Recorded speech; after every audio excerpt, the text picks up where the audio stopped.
Bab 006. Setelah merasakan kantuk akhirnya Dewi tidur. Baru beberapa saat, Dewi yang tengah tertidur mendadak terbangun ketika mendengar suara pintu kamar dibuka dengan kasar. Jantungnya berdebar kencang begitu melihat Aryo masuk dengan seringai di bibirnya, tatapan penuh maksud yang sulit ia artikan. "Bagaimana keadaanmu, Dewi?"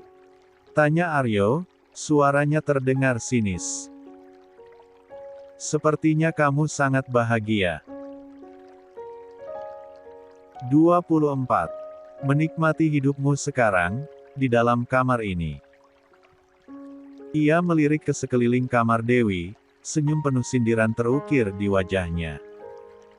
Dewi beringsut, tubuhnya berusaha menyudut di pojok ranjang untuk menjaga jarak. Wajahnya tegang, tapi ia mencoba mengumpulkan keberanian. "Apa maumu, Om Aryo?" "Pergi dari sini," ucapnya, nada suaranya terdengar dingin, mencoba mengusir Aryo. Namun, Aryo hanya tertawa terbahak-bahak, tertawa yang terasa menusuk telinga Dewi. Alih-alih marah, Aryo justru merasa geli saat Dewi memanggilnya dengan sebutan Om. "Kamu lupa, Dewi, ini rumahku. Kamu berani mengusirku dari rumahku sendiri," katanya, matanya menatap Dewi tajam. Dewi hanya bisa menelan ludah, merasa semakin terjebak. Meski ketakutan dan bingung, ia tetap berusaha menatap Aryo dengan tatapan tajam, menahan diri agar tidak terlihat lemah di hadapannya. Dengan gerakan cepat, Aryo menarik pergelangan kaki Dewi, membuatnya terkejut dan tak berdaya. Dewi berusaha sekuat tenaga untuk melawan, tubuhnya menggeliat, dan suara teriakannya menggema di dalam kamar. "Lepaskan aku, Om. Tolong. Tolong aku," teriak Dewi. "Teriaklah sesuka hatimu. Tidak ada orang yang akan menolongmu di sini," kata Aryo dengan nada dingin dan penuh kepastian, membuat Dewi merasa semakin terjebak. Aryo pun segera mengunci gerakan Dewi, tubuhnya berada di atas tubuh Dewi, menahannya agar tak bisa bergerak. "Sebenarnya aku datang ke sini untuk bicara baik-baik," ucap Aryo, memandang Dewi dengan tatapan tajam. "Tapi melihat responsmu seperti ini, sepertinya kamu memang tidak bisa diajak bicara dengan baik-baik." Aroma alkohol bercampur min yang pekat pun menguar dari mulut Aryo. Tanpa basa-basi, Aryo meraih kerah baju Dewi dan menariknya dengan kasar, hingga kain itu robek. Dewi hanya bisa terdiam, tubuhnya bergetar antara ketakutan dan kemarahan, merasa semakin terpojok dalam situasi yang tak ada jalan keluarnya. Tubuh Dewi kini terpampang di depan Aryo. Dengan cepat Aryo menggigit milik Dewi. "Sakit, Om. Lepasin Dewi," rintih Dewi kala Aryo menggigit miliknya. "Kamu milikku Dewi, turuti keinginanku malam ini," jawab Aryo yang kemudian membuka baju yang dipakainya. Mata Dewi terbelalak dengan apa yang dilihatnya. Rudal milik Aryo sudah berdiri tegak dan besar. Lalu dengan cepat Aryo melakukan aksinya. Dewi terus berteriak, bahkan meronta dan menggigit punggung Aryo. Namun Aryo tidak menghiraukannya, dia tetap melakukan aksinya hingga gelombang nikmat menghampirinya.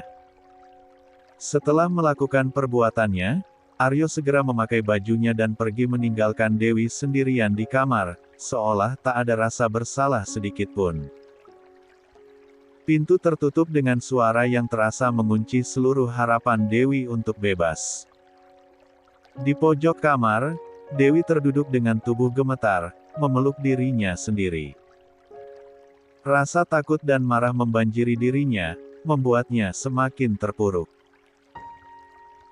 Air mata mengalir deras di pipinya, ia merasa dunianya hancur seketika. Tubuhnya terasa begitu rapuh dan terluka, seakan semua kekuatannya hilang begitu saja. Dalam isak tangisnya, Dewi berbisik memanggil nama ibunya, seolah berharap suara lirihnya mampu mencapai tempat yang jauh. "Bu, tolong aku," gumamnya, suaranya hampir tak terdengar di antara tangis yang makin dalam. Itu satu-satunya yang bisa ia lakukan saat ini, memanggil sosok yang ia rindukan, seseorang yang mungkin bisa memberinya perlindungan, meskipun hanya dalam pikirannya.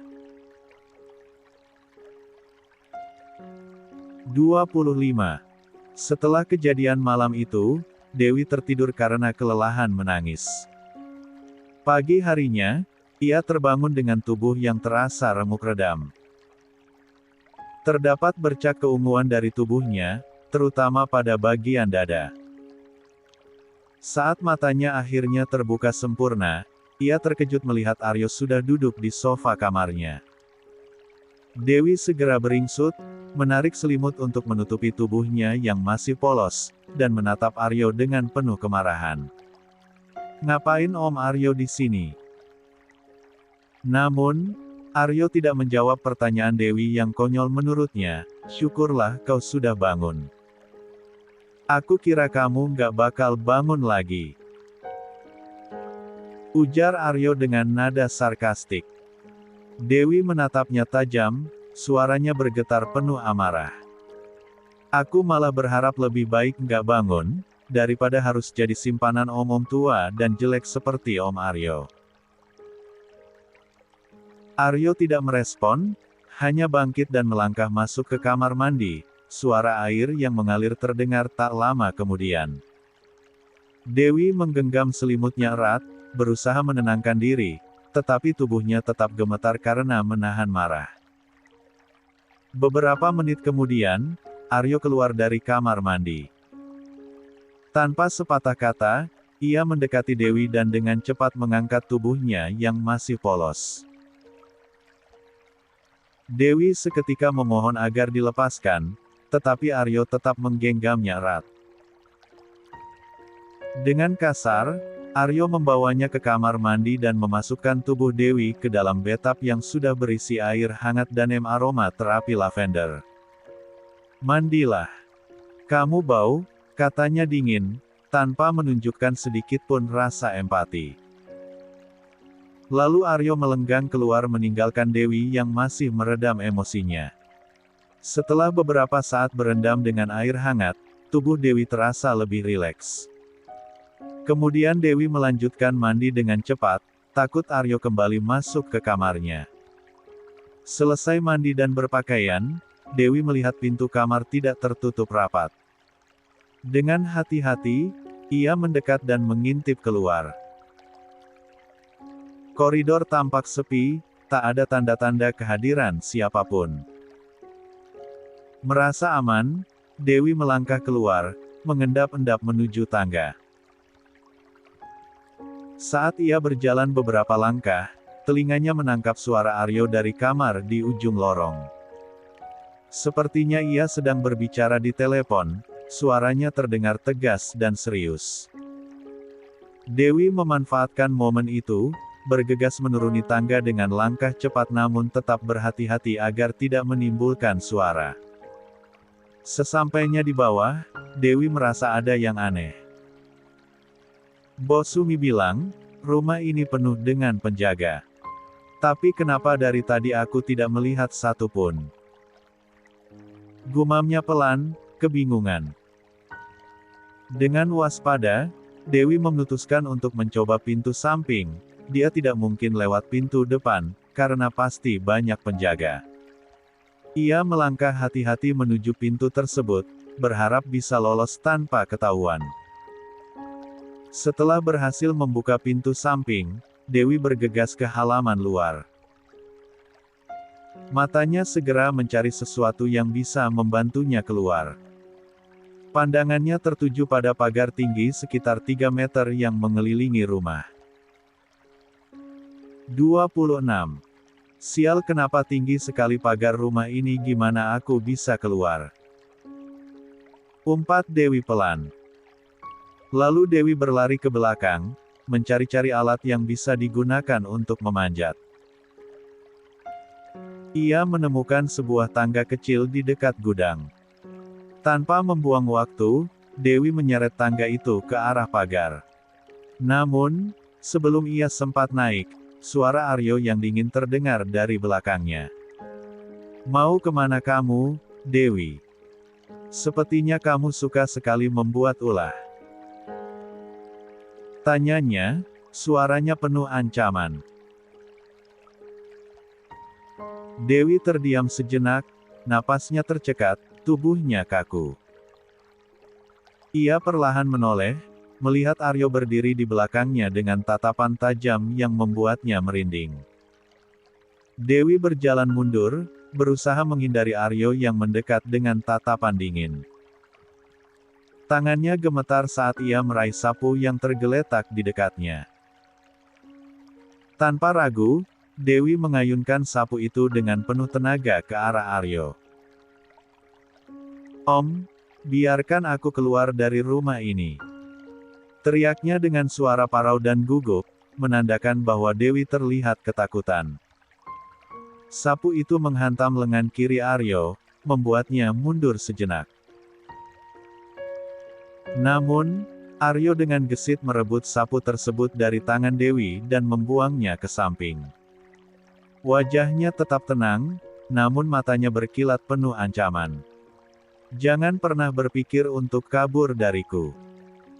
Kamu tidak akan pernah bisa, Dewi," ujarnya dingin. Sebelum Dewi sempat melarikan diri, Aryo menangkapnya dan dengan cepat mengangkat tubuhnya. Dewi menjerit dan meronta, kakinya berusaha menendang-nendang, tetapi Aryo langsung memanggulnya dengan mudah, layaknya memanggul karung beras. Teriakan Dewi menggema di seluruh rumah, membuat para pembantu dan Mbok Sumi berhamburan keluar dari dapur. Wajah mereka menunjukkan keterkejutan dan ketakutan, tetapi mereka tidak berani mendekat, apalagi menolong Dewi. "Mbok Sumi, tolong aku," Dewi memohon, air mata membasahi wajahnya. Namun, Mbok Sumi hanya berdiri diam, matanya dipenuhi rasa bersalah, tetapi ia tak mampu berbuat apa-apa. Aryo terus melangkah menuju lantai 2, mengabaikan semua jeritan dan permohonan Dewi. Sesampainya di kamar, ia mengempaskan tubuh Dewi ke atas kasur dengan kasar. Dewi jatuh dengan napas terengah-engah, tubuhnya bergetar ketakutan. Dengan cepat, Aryo mengunci pintu kamar, mengantongi kunci di saku celananya. "Kamu tidak akan bisa kemana-mana, Dewi," katanya tegas, menatap Dewi dengan tatapan dingin. Aryo menatap Dewi penuh minat bercampur amarah. Lalu memutar badan Dewi hingga tertelungkup di kasur. "Om. Aryo, hentikan," Dewi memohon, suaranya penuh ketakutan dan putus asa. "Inilah akibatnya kalau kamu tidak menurut Dewi," ucap Arya memberikan peringatan pada Dewi. Setelah beberapa jam bergelut panas dengan Dewi, Ari menyudahi aksinya. Lalu Aryo turun ke bawah, mencari Mbok Sumi. "Mbok, tanganku terluka, tolong ambilkan kotak P3K," seru Aryo kala bertemu Mbok Sumi. Tanpa banyak tanya, Mbok Sumi segera mengambil kotak P3K dari laci lemari di ruang tengah. Sambil membawa kotak itu, Mbok Sumi berkata, "Biar Mbok saja yang mengobati, Tuan." Mbok Sumi lalu membersihkan luka Aryo dengan hati-hati dan mengoleskan salep pada lengan Aryo, yang mulai membiru akibat pukulan Dewi tadi. Setelah selesai, Aryo berkata, "Setelah ini, tolong siapkan makan untuk Dewi." 27. Mbok Sumi mengangguk pelan, namun tak bisa menahan diri untuk berkomentar, "Sebaiknya Tuan jangan terlalu keras kepada Nona Dewi. Kasihan dia, masih muda." Aryo hanya terdiam, tak menjawab ucapan Mbok Sumi. Mbok Sumi melanjutkan, "Usia Nona Dewi masih sangat muda. Jiwanya masih ingin bebas. Kalau Tuan Aryo ingin mendapatkan hati Non Dewi, lakukanlah dengan lembut, jangan dengan paksaan. Aryo tetap tak menjawab, hanya terpaku mendengarkan nasihat sederhana dari Mbok Sumi. Setelah selesai mengobati Aryo, Mbok Sumi segera membawakan makanan untuk Dewi ke kamarnya. Ketika ia membuka pintu dan melangkah masuk, terdengar isak tangis Dewi memenuhi ruangan. Tubuh Dewi bergelung di atas ranjang, tanpa mengenakan pakaian, menandakan betapa rapuhnya dirinya saat itu. Dengan langkah hati-hati, Mbok Sumi mendekat dan duduk di samping Dewi. Ia kemudian mengelus rambut Dewi dan merengkuh Dewi dalam pelukannya, memberikan kehangatan yang penuh kasih. Dewi melampiaskan seluruh amarah dan kesedihannya di pelukan Mbok Sumi, air matanya mengalir deras. Mbok Sumi membiarkannya, menepuk-nepuk punggung Dewi dengan lembut, memberikan dukungan yang diam-diam namun tulus. Setelah tangisnya reda, Mbok Sumi membantu Dewi mengenakan pakaiannya, lalu berkata dengan lembut, "Ayo, Nduk, makanlah sedikit. Mbok tidak ingin kamu sakit." Dewi hanya mengangguk pelan, mengikuti saran Mbok Sumi, yang selalu ada untuknya di tengah rasa sakit dan kehilangan yang dirasakannya. Setelah membantu Dewi berpakaian dan memastikan dia lebih tenang, Mbok Sumi memandangnya dengan tatapan lembut, namun tegas. La mengusap pelan bahu Dewi dan berkata, "Nduk, sudah Mbok bilang. Jangan menantang Tuan Aryo. Menurutlah, turuti saja keinginannya kalau kamu ingin hidup tenang di sini." Dewi menunduk, tampak masih terselubung rasa benci dan perlawanan. Namun Mbok Sumi melanjutkan dengan nada penuh kekhawatiran, "Seberapa keras kamu mencoba untuk kabur, kamu tidak akan pernah berhasil, Nduk. Tempat ini dijaga sangat ketat, di mana-mana ada yang mengawasi. Mbok nggak ingin kamu terus-menerus dihukum oleh Tuan Aryo." Dewi menatap Mbok Sumi, matanya basah dan penuh rasa sakit. Namun, di balik nasihat Mbok Sumi yang terkesan keras, tersirat perhatian seorang ibu yang tidak ingin melihat Dewi semakin terluka. Mbok Sumi menghela napas panjang, seolah mencoba mencari kata-kata yang tepat untuk menyampaikan nasihat berikutnya. "Nduk," lanjutnya dengan suara lembut, "sebenarnya Tuan Aryo itu orang yang baik, meski cara dan sikapnya terlihat keras dan kasar. Kalau kamu bisa menurut dan mencoba mengambil hatinya, Mbok yakin, lambat laun Tuan Aryo pasti akan menyayangimu dan menjagamu. Dia hanya ingin punya anak, keinginan itu yang membuatnya keras kepala seperti ini." Dewi menatap Mbok Sumi dengan tatapan kosong, mencoba meresapi nasihatnya meski hatinya masih penuh dengan luka. Tapi Dewi juga punya perasaan Mbok, Dewi bukan barang yang bisa dijual dan dipergunakan oleh pembeli dengan sesuka hatinya. "Mbok ngerti Kiman, tapi cobalah berdamai dengan keadaan, Nduk. Mbok tahu ini berat, dan pasti tidak mudah bagimu.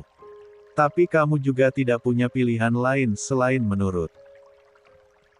Mungkin, dengan begitu, hidupmu akan sedikit lebih tenang," lanjut Mbok Sumi, suaranya syarat dengan keprihatinan. Dewi hanya terdiam, merenungi kata-kata Mbok Sumi. La tahu, dalam hatinya, bahwa kabur dari Aryo bukanlah hal yang mudah. Namun, menerima nasib ini pun terasa bagai beban yang tak tertahankan. 28. Dewi merasa tubuhnya lemas. Sudah berulang kali dia mencoba kabur dari villa ini, tapi setiap usahanya selalu kandas. Setiap kali ia berhasil keluar dari kamar, baru beberapa langkah saja dia sudah tertangkap oleh para penjaga atau pembantu di rumah ini. Seolah ada mata-mata di mana-mana yang tak pernah membiarkan Dewi pergi jauh. Pagi itu, Dewi kembali nekat mencoba melarikan diri. Saat seorang pembantu masuk untuk membersihkan kamar, Dewi melihat kesempatan itu dan langsung menerobos keluar. Ia berlari secepat mungkin menuju taman belakang, berharap bisa menemukan celah untuk kabur dari villa yang selama ini menahannya. "Non, jangan lari, tolong. Non Dewi kabur," teriak Tika yang bertugas membersihkan kamar Dewi. Aryo sudah mengizinkan pembantu lain membersihkan kamar Dewi, karena Mbok Sumi sudah terlalu tua, kasihan dia kecapean kalau mengurus Dewi sendirian.